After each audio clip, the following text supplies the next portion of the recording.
So continuing with what we've done the past couple weeks, Phil is going to be joining us yet again for some NASCAR updates. Philly. So this week I was in Bristol.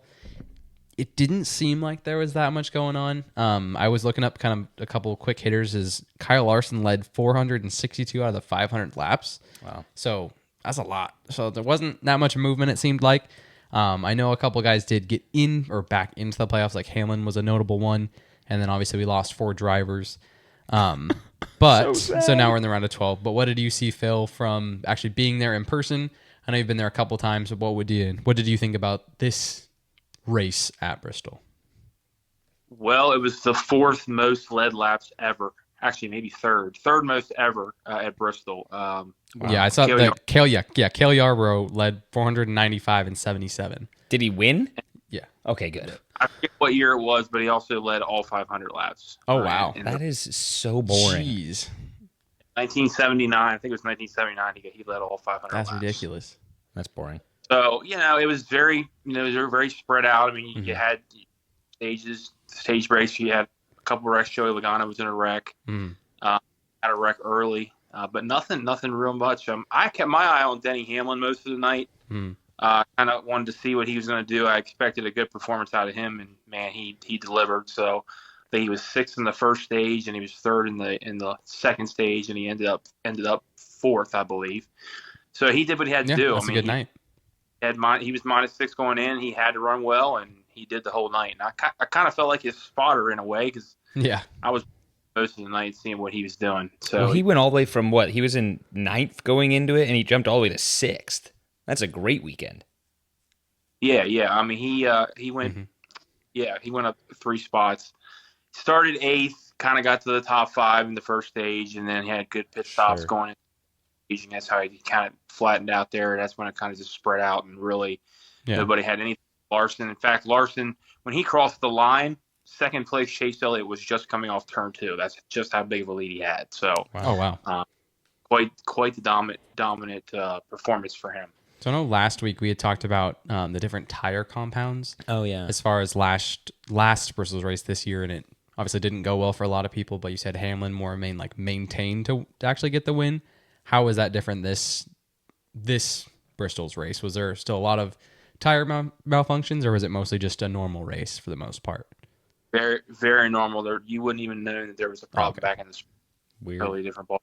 So no real problems at all. Yeah, everyone's kind of figured out the pressure you need and just how to drive on those type of tires now, it sounds like, and it's not a big deal. These guys couldn't go 25 laps in the spring. They probably went 150 laps. Oh, wow. Yeah. Wow, that is a big difference. That is a big difference. They definitely had a lot of longevity in their tires in this race for sure. It wasn't even an issue. Nice. That's cool. And so with obviously Hamlin moving up to 6th, that obviously kicked out Gibbs, is who it was. So he kicked that's his teammate, correct? We were talking about that, right? Which isn't obviously like the worst thing because Hamlin's probably a lot better than Gibbs, but that kicks out Burton, Keselowski, Truex, and Gibbs, correct? Yeah, well, Gibbs and Truex shot themselves in the foot. They both got speeding penalty. Truex was running 2nd, and he got a speeding penalty halfway through the race. And then wait, freeze. Hold up. You can get a speeding penalty in NASCAR? Or is it like the pits or whatever? It's got to be the pits. On pit road. Okay. I was just making sure. I was like, hold up. there's no 5-0 driving around giving tickets out, are they, on the main drag? Okay, that's fair. So he killed himself because what does that mean? What does a speeding ticket mean? So they have a designated speed limit for each race. I think it was 35 miles per hour. This race, if you go more than 5 mile an hour over that, you get a speeding penalty. You have to go to the back of the field. Oh, Ty Gibbs halfway through the race, he sped on pit road. And then Truex was 2nd late, and he sped on pit road, and then he had to go to the back. So there was enough time for Gibbs. He was able to come back to, I think he got as high as ace position at the second half of the race. But Truex had like 100 laps to go when he sped, so he really had no time. And really at the end there, Larson was so good, he lapped him. That's how good it was. So if hypothetically, and I know you might not know the math off the top of your head, but say they did not get those speeding penalties, do you think they both would have made it? It's tough to say. Okay. I mean, Hamlin a lot of stage points. Gibbs just going to have it. He cost himself stage points in the second round of that. It's hard to say, but I'd say if they didn't have speeding penalties and Hamlin finished where he was, it probably would have been really close between the three. But no mistakes dictated what happened. Yep, that is kind of crazy. All right, so more of a fun note, since you said this Bristol race wasn't too exciting. What's been like your go-to thing at Bristol? What's like the most exciting thing that you've seen there? Like, what do you normally like to do when you go to Bristol? Besides, obviously, just watch the race, but what makes it different? Bristol just, has side-by-side racing. The bump and run is there. I've seen people knock people out of the way for wins. People spin people out for wins. It's just a good flow of a racetrack, and everywhere you look on the track, there's always something going on. It's not like a bigger track where they're all spread out. And Bristol's it's fast, but it's really small, but really fast, and it's just good side-by-side racing, and you just can't beat it. Yeah, I was gonna say, how big is the track? Half mile.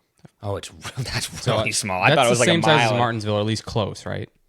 They're within I think Bristol is 0.533 and Martinsville's 0.526. So that's not close. So pretty close. Okay. Wow. Great. And so what is Martinsville usually kind of that way, or is that not? Is it? Oh yeah, okay, it is. So they're both similar. Yeah, it's different though because it's much more flatter in the corner, so they have to slow way down and use a lot of. Well, Bristol's got a lot of banking. Okay. Most banking in NASCAR of any track, even more than Talladega and Daytona. They have more banking. It's the fastest half-mile track in the world.